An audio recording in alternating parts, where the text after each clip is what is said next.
Peace and security remains central to Kenya's vision for a stable and prosperous region. Over the years, we have played a key role in mediating conflicts and addressing some of the most complex security challenges in our region. Kenya remains a reliable partner in regional and international peace and security efforts.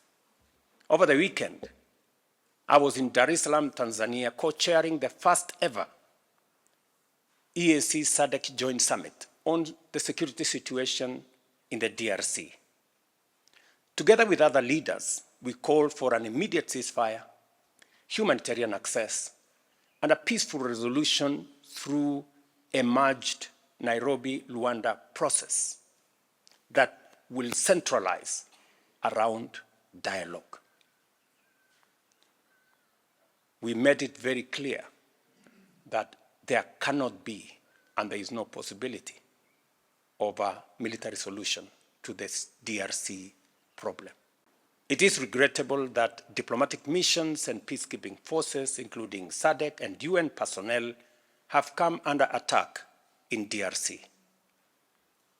We urged the DRC government to ensure the safety of diplomatic staff and peace missions. Peace initiatives such as the DRC process require sustained funding. However, many efforts falter due to inconsistent financing, leading to delays that create vacuums and risk further violence. To prevent this, we must establish a structured and predictable mechanism for funding peace initiatives.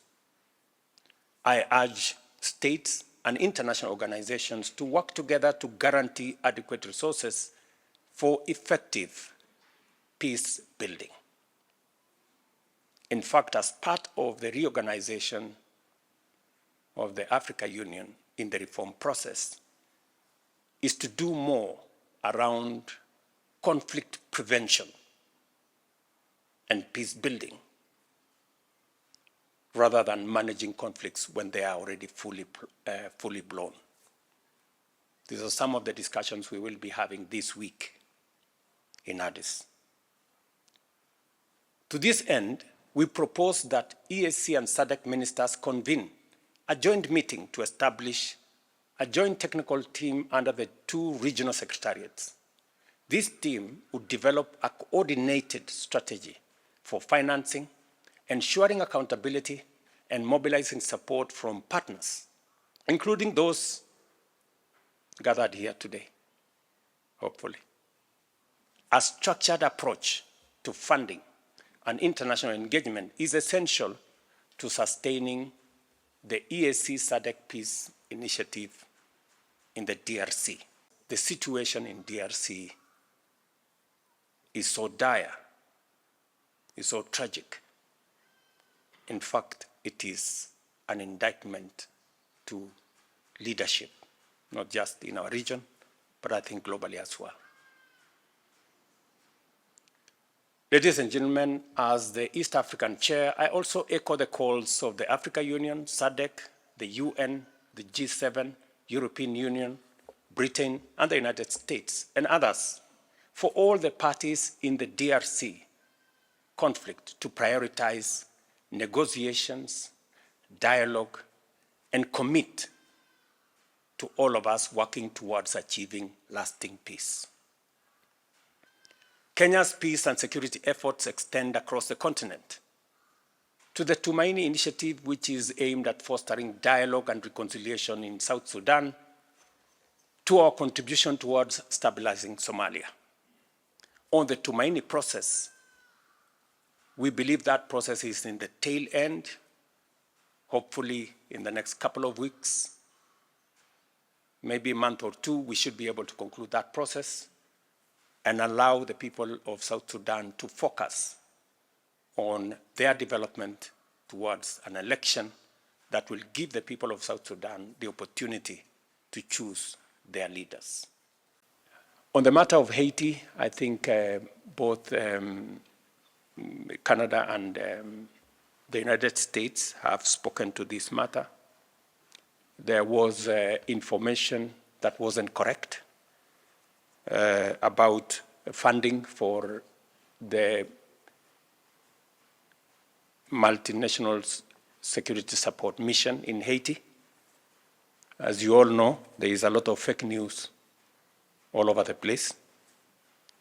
And this mission to Haiti became a victim of one such incorrect information about the status of funding for Haiti.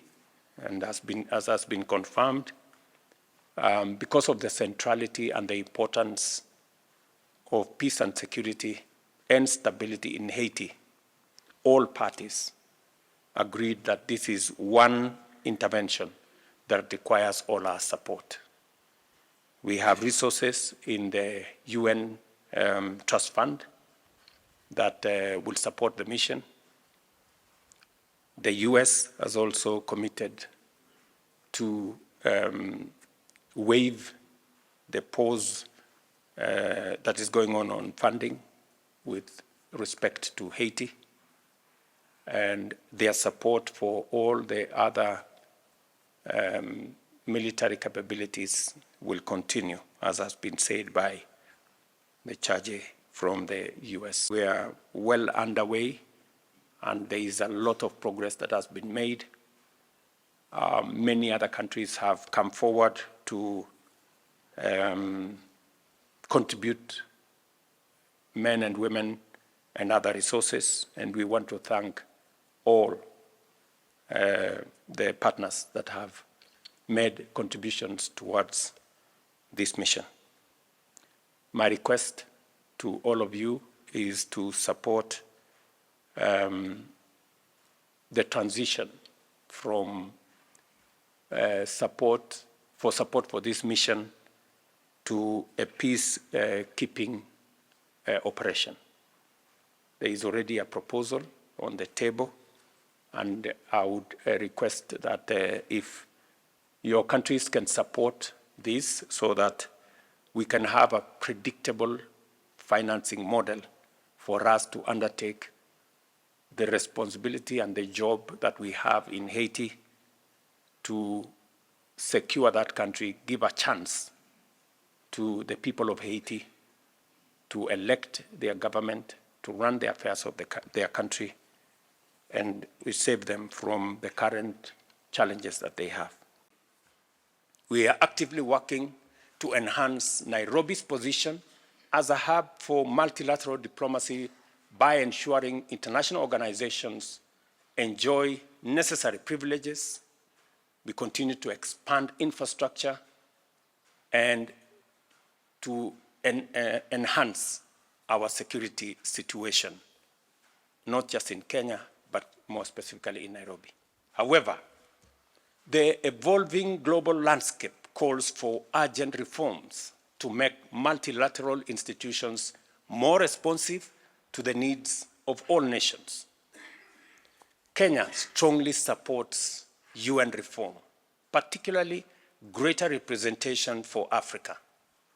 With 54 member states, 28% of the UN's membership, Africa must have a stronger voice to uphold fairness and equality in global decision-making.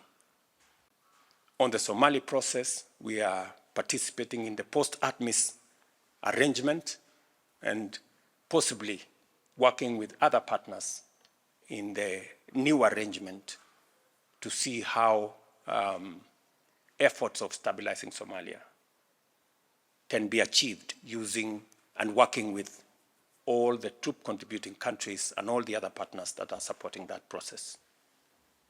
We urge our international partners to support these missions and ensure their success.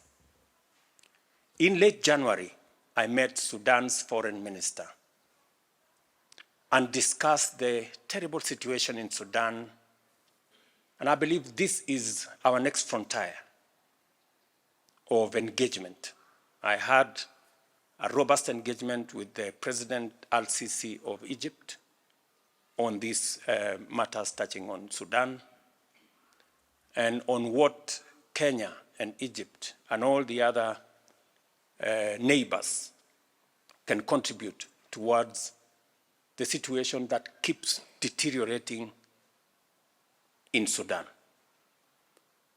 The toll on human life, the serious situation, humanitarian situation,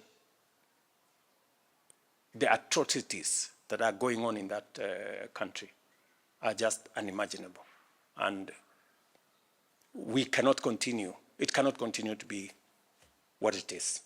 And therefore, even as we hem in on Somalia and on DRC and concluding what we are doing in South Sudan, Sudan must of necessity be the next frontier for us to focus. We need to merge the Nairobi and Luanda processes, because having two concurrent processes running parallel creates unnecessary competition, creates avenues for forum shopping, and many other things that undermine the ultimate goal of these processes. So we agreed that these processes should be merged into one. Number two, we also agreed that we should expand the space for facilitators, so that instead of having one facilitator, we will have 3 facilitators. And we are in consultation between me and my co-chair on identifying the additional facilitators so that we can provide a more robust mechanism and energize the whole process of mediation in the DRC. And number 3 is to focus on both intra-Congolese dialogue amongst the parties in the DRC, and also in the dialogue between DRC and its neighbors, more particularly with Rwanda. That will be the focus of the mediation process and the facilitation process, and the merger of these 2 processes. We will be proposing for an endorsement from the Summit of the African Heads of State. Your presence highlights the importance of our collective efforts in strengthening diplomatic ties. I am therefore pleased to announce that this year's address will be institutionalized as an annual event to reflect on past achievements, deepen collaboration with diplomatic community, and set future priorities.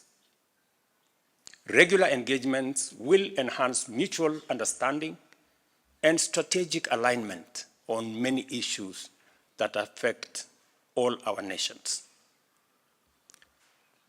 Ladies and gentlemen, Excellencies, Kenya's commitment to diplomacy has allowed us to forge strong global relationships. Since independence, we have expanded our diplomatic footprint from 6 missions to now 70 stations across the world. We continue to prioritize regional integration, intra-African ties, economic diplomacy, and global peace and security. Kenya is also contributing to global security through the Multinational Security Support Initiative in Haiti, demonstrating our commitment to Pan-African solidarity wherever it is needed. I invite the diplomatic community to encourage their governments to join us in this vital humanitarian and multilateral effort. I must thank countries that have worked with us, El Salvador and all the other countries, Jamaica, and of course the support of the United States and the UN family in advancing the cause of peace and stability in Haiti.